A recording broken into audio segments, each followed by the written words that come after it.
સાબરકાંઠા જિલ્લાના હિંમતનગર પાલિકા દ્વારા લાખો રૂપિયાના ખર્ચે શહેરમાં ટ્રાફિક સિગ્નલો લગાવવામાં આવ્યા હતા। જો કે સાંભળીને તમને નવાઈ લાગશે કે 5 વર્ષ બાદ પણ આ સિગ્નલો હજુ શરૂ નથી થયા, જેથી આ સમગ્ર મામલે ગંભીર સવાલો ઉઠ્યા છે। સાબરકાંઠા જિલ્લાના હિંમતનગરમાં ટ્રાફિકની સમસ્યા નિવારવા માટે ટ્રાફિક સિગ્નલ છેલ્લા 5 વર્ષ કરતાં પણ વધુ સમય પહેલા શહેરમાં લગાવવામાં આવ્યા હતા। જો કે હાલ સિગ્નલ માત્ર શોભાના ગાંઠિયા સમાન બની ગયા છે। હવે સિગ્નલ ક્યારે ચાલુ થાય તેની રાહ જોવાઈ રહી છે। સાબરકાંઠા જિલ્લાના મુખ્ય મથક હિંમતનગર ખાતે ટ્રાફિકની સમસ્યા દિવસે ને દિવસે વધતી જતી હતી, ત્યારે આશરે 5 વર્ષ અગાઉ 25 લાખથી ઉપરાંત ખર્ચ કરીને પાલિકાએ ટ્રાફિક સિગ્નલ લગાવ્યા।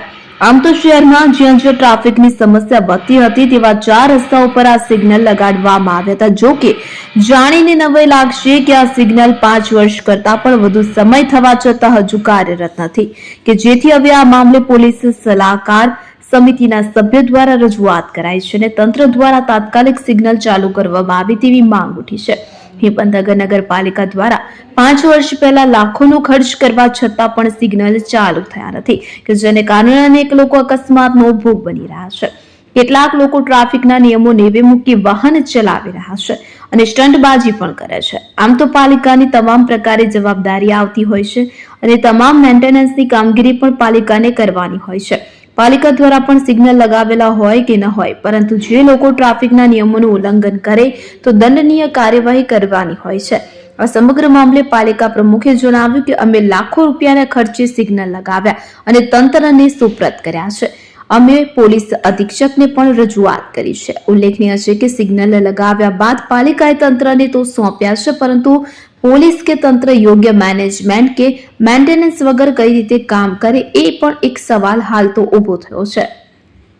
સિગ્નલ લગાવ્યા બાદ પાલિકાએ તંત્રને તો સોંપ્યા છે, પરંતુ પોલીસ કે તંત્ર યોગ્ય મેનેજમેન્ટ કે મેન્ટેનન્સ વગર કઈ રીતે કામ કરે એ પણ એક મોટો સવાલ ઊભો થયો છે।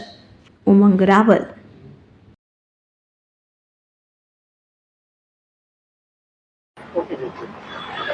બોલો। નમસ્કાર। સૌપ્રથમ તો હું ગુજરાત સરકાર અને આપણા સાબરકાંઠા જિલ્લાના આદરણીય કલેક્ટર સાહેબશ્રીનો આભાર માનીશ કે તેમની પોલીસ એડવાઇઝરી કમિટીમાં મારી બિન સરકારી પ્રતિનિધિ તરીકે નિયુક્તિ કરી છે। આ કમિટીનું મુખ્ય કામ એ હોય છે કે પોલીસ તંત્ર દ્વારા પ્રજાકીય કોઈ કામગીરીમાં કોઈ આપત્તિઓ હોય કે કોઈ ક્ષતિઓ હોય તો તેની પૂર્તિ કરવા માટે આ ટીમની દર 3 મહિને એક સંકલન બેઠક મળતી હોય છે। એ સંકલન બેઠકના ભાગ પેટે 17મી મેના રોજ શુક્રવારના રોજ બપોરે આદરણીય આ કમિટીના અધ્યક્ષ શ્રી કલેક્ટર સાહેબની અધ્યક્ષતામાં એક બેઠકનું આયોજન થયું હતું। એમાં મેં બિન સરકારી પ્રતિનિધિ તરીકે એમાં એક સાહેબ સમક્ષ એક લેખિત રજૂઆત મૂકી હતી કે હિંમતનગર શહેરમાં નગરપાલિકા દ્વારા આજથી 5-7 વર્ષ પહેલા 2 જગ્યાઓ ઉપર ટ્રાફિક સિગ્નલો મૂકવામાં આવ્યા હતા, એક મહાવીરનગર અને એક ન્યાય મંદિર ખાતે।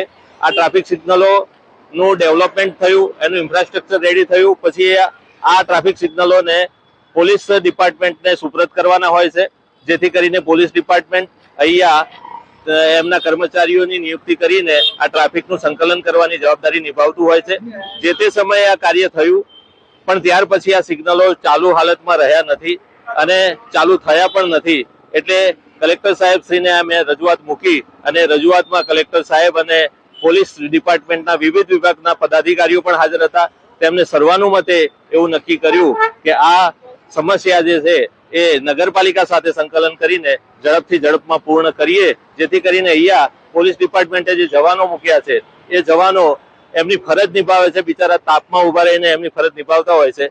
તો જો આવું એક ટ્રાફિક સિગ્નલોનું સંકલન ચાલુ થાય તો પ્રજા જાતે એનું પાલન કરવા તૈયાર થાય અને પાલન કરીને આ શિક્ષિત શહેરની પ્રજા એ પોતે શિક્ષિત છે અને પાલન પોતે જ કરી શકે અને એમાં જો કોઈ ક્ષતિ થાય તો દંડનીય કાર્યવાહી થાય, આવું આયોજન થાય।